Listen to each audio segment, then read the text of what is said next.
मैं वह भी नहीं हूं जो आप सोचते हैं कि मैं हूं। मैं वह हूं जो मैं सोचता हूं कि आप सोचते हैं कि मैं हूं। अभी तो ऐसा चल रहा होगा दिमाग के अंदर, ये जंतर मंतर जैसी फीलिंग आ रही होगी ना, लेकिन इसका भाव समझिए क्या है।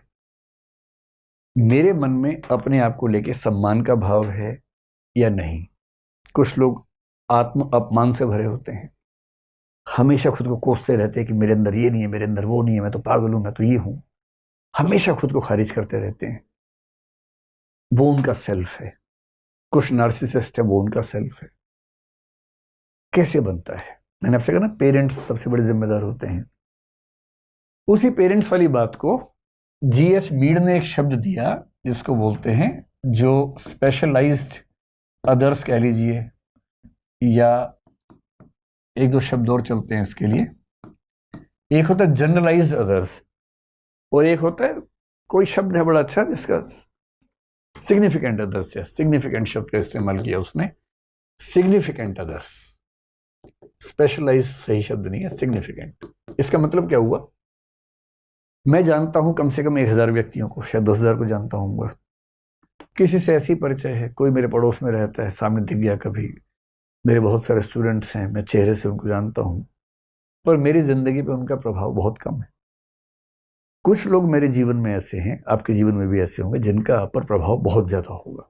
उनको बोलते हैं सिग्निफिकेंट अदर्स, जीएस मीट की भाषा में। ये सिग्निफिकेंट अदर्स आपका सेल्फ का कंसेप्ट क्रिएट करते हैं। कैसे? आप अपना कंसेप्ट कैसे बनाते हैं, उन 3 लाइनों को समझेंगे। पहला, मैं वह नहीं हूं जो मैं सोचता हूं कि मैं हूं। यानी मेरा सेल्फ का कंसेप्ट मेरी चाहत से नहीं बनता। मैं अपने बारे में कुछ भी सोचता रहूं तो मेरा सेल्फ का कंसेप्ट वैसा बनेगा नहीं। वो नाटक बेशक करता रहूं मैं, बनेगा नहीं। आप मेरे बारे में क्या सोचते, मुझे फर्क ही नहीं पड़ता इस बात से। फर्क पड़ता है, लेकिन जो कहना चाह रहे कूले, वो दरअसल इससे फर्क नहीं पड़ रहा कि आप क्या सोचते हैं। फर्क इससे से पड़ता है, मुझे क्या लगता है कि आप मेरे बारे में क्या सोच रहे हैं। बड़े खतरनाक बात है। मैं आपको एक एग्जांपल से बात समझाता हूं। एक बार मुझे एक ध्यान है, होली की शाम को कवि सम्मेलन चल रहा था। जब मैं स्टूडेंट था तो हम ये सब हरकतें करते थे होली की शाम को। मैं भी उसमें रहता था। 20-30 दोस्त होते थे। लोग अपनी कविताएं पढ़ते थे, तालियां बजाते थे। अब उसमें एक लड़का था, बहुत ही रद्दी किस्म की कविता लिखता था। उसे बिल्कुल कविता लिखनी नहीं आती थी। आती हमें भी नहीं थी, पर हम कहते थे कि हमें नहीं आती, तो हम नहीं गाते थे। उसको आती नहीं थी, पर उसको लगता था कि आती है। ये सेल्फ का कंसेप्ट बिगड़ा हुआ था। अब उसने एक घटिया सी कविता सुनाई सबके सामने, बहुत ही घटिया सी कविता। आप इमेजिन कर लीजिए कुछ भी। अब उसने एक लाइन बोली, जैसे जैसे कुछ हम ज्यूम कर लें कि आज मैं होली खेल रहा था। ठीक है, सामान्य सी बात है, लेकिन लोग मजे लेने वाले बैठे थे। उन्होंने कहा, वाह क्या बात कही है, वाह, अरे वाह वाह, फिर से बोलिए, फिर से बोलिए, फिर कहिए, वाह क्या, सुभान अल्लाह, सुभान अल्लाह, ये सब करने लग गए। अच्छा, बाकी सबको पता है कि मजाक चल रहा है, सब मुंह दबा के हंस भी रहे हैं। उस बेचारे को समझ नहीं आ रहा कि मजाक चल रहा है, और उसको लग रहा है कि इतनी घातक बात लिख दी मैंने। जबकि लिखा क्या है, आज मैं होली खेल रहा था। अच्छा, मजाक उड़ाने वाले भी ना सीरियस मुंह बना के मजाक उड़ा रहे हैं। सब समझ रहे हैं मजाक चल रहा है, एक वही नहीं समझ रहा। तो फिर उसने शर्माते हुए कहा, अच्छा आप कह रहे तो फिर से सुनाते हैं। आज मैं होली खेल रहा था, वाह वाह वाह, फिर क्या हुआ, फिर क्या हुआ। अब उसने ऐसे 3-4 लाइनें सुनाई जिससे कोई वैल्यू नहीं थी कविता के रूप में।